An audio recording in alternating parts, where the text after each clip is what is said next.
नमस्ते दोस्तों, आशा करता हूँ आप सब अच्छे होंगे, स्वस्थ होंगे, आपकी पढ़ाई लिखाई सही दिशा में चल रही होगी और आने वाले जो एग्ज़ाम्स है उसकी तैयारी काफ़ी अच्छी दिशा में चल रही होगी।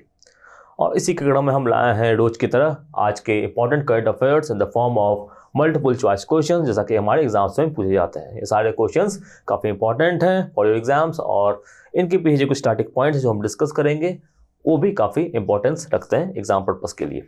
तो स्टार्ट करते हैं आज के मोटिवेशनल कोट के साथ, जो कहता है कि जितना कठिन संघर्ष होगा उतनी ही शानदार जीत होगी। जितना संघर्ष आप करोगे, जितनी आप एफर्ट डालोगे, अगर आपने अपना 100% दिया है तो आपकी जीत होगी, किसी ना किसी तरीके से आपकी जीत जरूर होगी। बस हमें ये इंश्योर करना है कि हमने अपना जो है 100% एफर्ट डाला है उस चीज़ में, हमने अपने तरफ से पूरी कोशिश की है।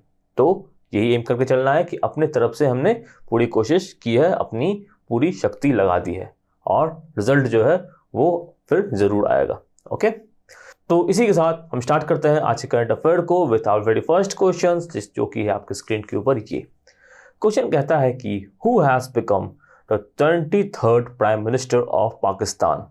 पाकिस्तान के 23वें प्रधानमंत्री कौन बन गए हैं? हमारे ऑप्शन है ए सादिक संजवड़ी, बी आसिफ अली जरदारी, सी शहबाज शरीफ या डी गुलजार अहमद। तो जान लेते हैं सही उत्तर क्या है। सही उत्तर है ऑप्शन नंबर सी, शहबाज शरीफ। शहबाज शरीफ पाकिस्तान के पूर्व पीएम नवाज शरीफ के भाई हैं।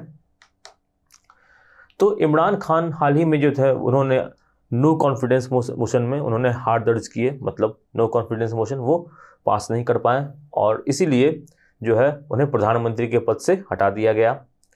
उनके जगह पर अब प्रधानमंत्री बने हैं शहबाज शरीफ, जिन्होंने ओथ दिलाया कि इन्हें ओथ दिलाया सीनेट के चेयरपर्सन सादिक सजरानी ने। सीनेट मतलब वहाँ की जो पार्लियामेंट होती है उसके जो चेयरपर्सन है सादिक सजरानी, इन्हें शपथ दिलाई है। ओके, इनकी पॉलिटिकल पार्टी कौन सी है? उनकी पॉलिटिकल पार्टी है पाकिस्तान मुस्लिम लीग, एन फॉर नवाज। तो ये इंपॉर्टेंट है क्योंकि पड़ोसी मुल्कों के बारे में अक्सर एग्जाम्स में पूछा जाता है और बहुत ही इंपॉर्टेंट डेवलपमेंट हुई है। तो इससे रिलेटेड जो भी फैक्ट्स हैं वो आपको अच्छे से समझ लेने चाहिए और अच्छे से पढ़ लेने चाहिए। ठीक है, इसी के साथ अब बढ़ेंगे अगले क्वेश्चन के ऊपर। क्वेश्चन नंबर 2 ये रहा आपकी स्क्रीन के ऊपर। क्वेश्चन कहता है कि which of the following poet has been honoured with the 56th Jnanpith award. निम्नलिखित में से किस कवि को 56वें ज्ञानपीठ पुरस्कार से सम्मानित किया गया है? हमारे ऑप्शन है ए नीलमणि फुकन, बी सैयद कौसर जमाल, सी वीरेंद्र कुमार बर्नवाल या डी सुबोध सरकार। तो देख लेते हैं पहले कि सही उत्तर कौन सा है। सही उत्तर है ऑप्शन नंबर ए नीलमणि फुकन। नीलमणि फुकन इन्हें क्या मिला है? 56वें ज्ञानपीठ पुरस्कार से सम्मानित किया गया है। ज्ञानपीठ पुरस्कार कई एग्जाम्स में अच्छे खासे संख्या में पूछे जाते हैं और अवार्ड्स का जो सेक्शन है वो बहुत ही इंपॉर्टेंट होता है। तो इस तरह जो सेक्शनल जो करंट अफेयर्स है वो भी आप एसेस कर सकते हैं। आप सरकारी परीक्षा के करंट अफेयर सेक्शन में जाएं, वहाँ पे जो करंट अफेयर है आपको सेक्शन वाइज भी मिलेंगे, डेट वाइज भी मिलेंगे, ईयर वाइज भी मिलेंगे।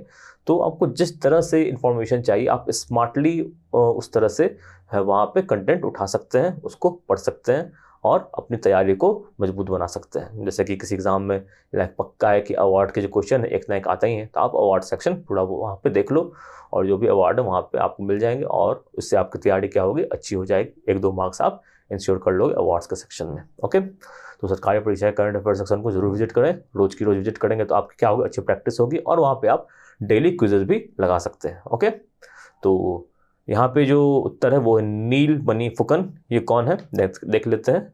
नीलमणि फुकन जो है वो तीसरे आसामी जिन्हें ये ज्ञानपीठ अवार्ड मिला है। इनसे पहले वीरेंद्र कुमार भट्टाचार्य को मिल चुका है और मोमोनी नाजम गोस्वामी को मिल चुका है। ये अवार्ड जो है वो ओल्डेस्ट और हाईएस्ट इंडियन लिटरेरी अवार्ड है और ये एनुअली दिया जाता है किसके द्वारा? भारतीय ज्ञानपीठ के द्वारा दिया जाता है। एक संस्थान इसके द्वारा ये अवार्ड दिया जाता आ रहा है। ये अवार्ड कितने सालों से दिया जाता आ रहा है ये आप बताएं कमेंट सेक्शन में। ओके, तो इनकी बात कर ले फुकन की, तो ये जो है इन्हें पद्मश्री अवार्ड से भी नवाजित किया जा चुका है। ओके, तो इसी के साथ बढ़ेंगे आगे अगले प्रश्न के ऊपर। क्वेश्चन नंबर 3 ये रहा आपके स्क्रीन के ऊपर। क्वेश्चन कहता है कि which state has top in the first state energy and climate index SCCI released by NITI Aayog. NITI Aayog द्वारा जारी पहले राज्य ऊर्जा और जलवायु सूचकांक SECI में कौन सा राज्य शीर्ष पर है? पहला ऑप्शन है ए केरला, दूसरा ऑप्शन है बी पंजाब, तीसरा ऑप्शन है सी हरियाणा और चौथा ऑप्शन है डी गुजरात। तो पहले जानेंगे सही उत्तर क्या है। सही उत्तर है ऑप्शन नंबर डी, गुजरात। तो गुजरात जो है वो टॉप आया है कौन से इंडेक्स में? State energy and climate index में। ये इंडेक्स किसके द्वारा जारी किया गया है? जारी किया गया है नीति आयोग के द्वारा। तो दो इंपॉर्टेंट इन्फॉर्मेशन यहाँ पे मिल गए कि ये पहली बार जारी किया गया है और जारी किया गया है नीति आयोग के द्वारा। सवाल कौन कौन से बन रहे हैं आप ये भी देख सकते हैं यहाँ से। ओके, तो यहाँ पे आप देखो जो बना है ये state energy and climate index, ये किस लिए आया है? क्योंकि जो स्टेट्स हैं वो किस तरह से काम कर रहे हैं सस्टेनेबल डेवलपमेंट की और क्लाइमेट चेंज पर किस तरह से उनका फोकस है, और जो एनर्जी प्रोड्यूस हो रही है उनके यहाँ उसकी इफिशिएंसी क्या है, इन चीज़ों को देखते हुए ये इंडेक्स तैयार किया गया है कि कौन से राज्य कैसे परफॉर्म कर रहे हैं। अगर उनके परफॉर्मेंस में, रेटिंग्स में कमी है तो वो उसके सुधार पे काम कर सकते हैं। ओके, तो इसमें गुजरात ने टॉप किया है, केरला ने टॉप किया है और झारखंड, मध्य प्रदेश और छत्तीसगढ़ जो इसमें काफ़ी पीछे है।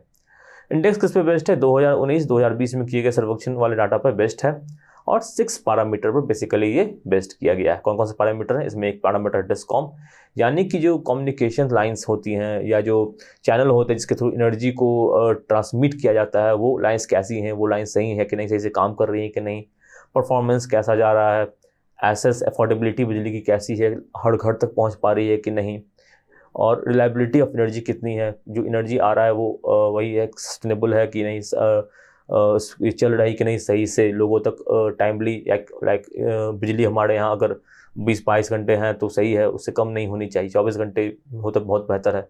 ये चीज़ों को देखते हुए कि कौन सी राज्य इस सेक्टर में कैसे परफॉर्म कर रही हैं उस पर भी ये इंडेक्स तैयार किया गया। इसमें इन्वायरमेंट की भी बात की गई कि इन्वायरमेंट को ध्यान में रखते हुए क्या क्या इनिशिएटिव्स लिए गए हैं और सस्टेनेबल डेवलपमेंट पे लेकर उनकी क्या सोच जा रही है।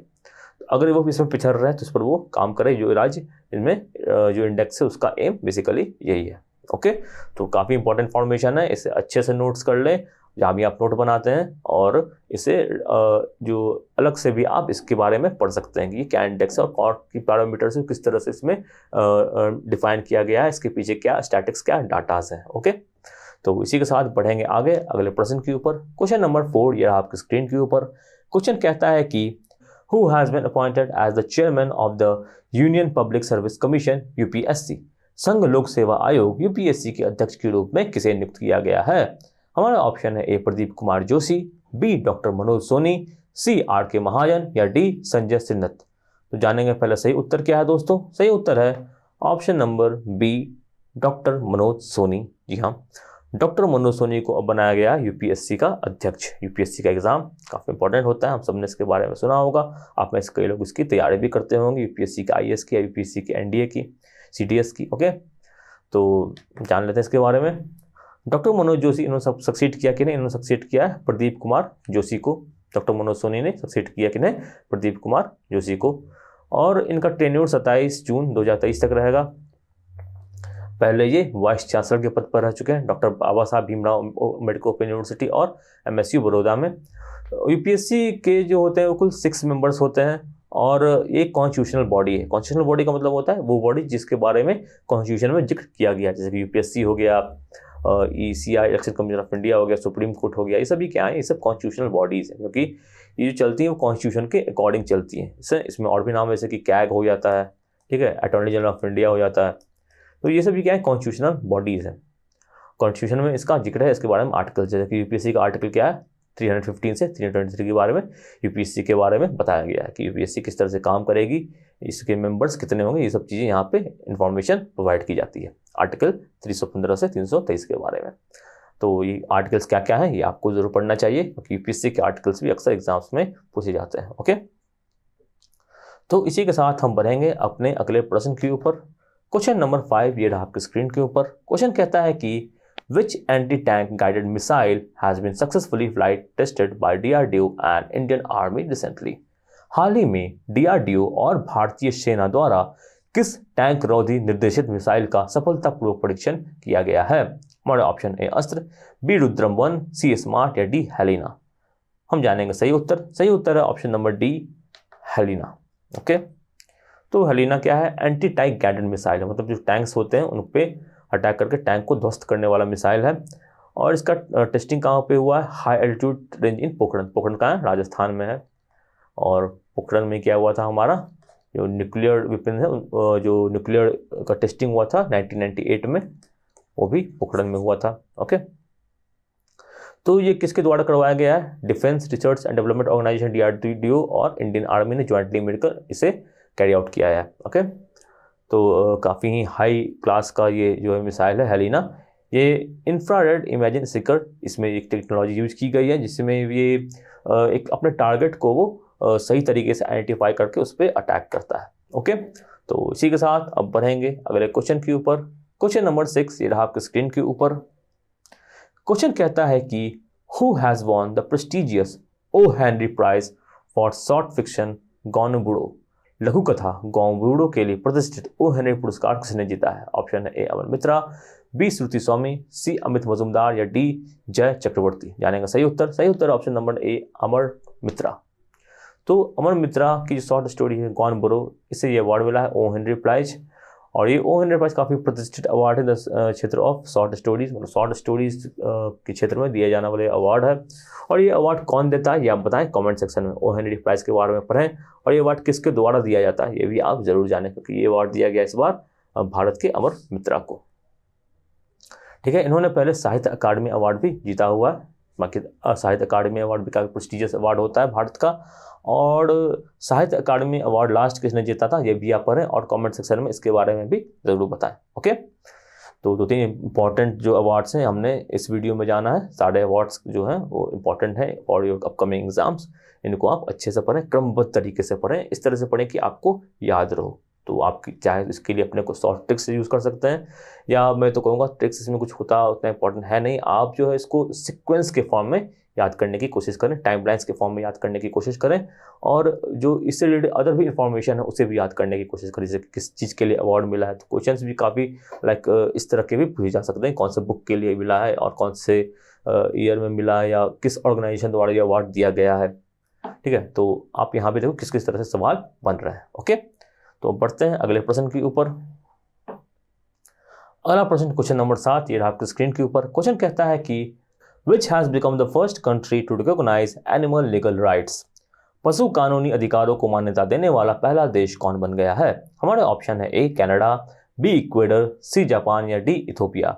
जान लेंगे पहले सही उत्तर। सही उत्तर है ऑप्शन नंबर बी इक्वेडर। जानते हैं इसके बारे में।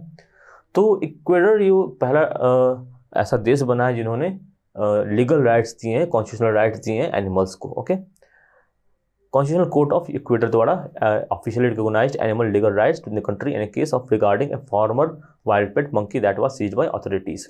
तो ये पूरी घटना क्या है?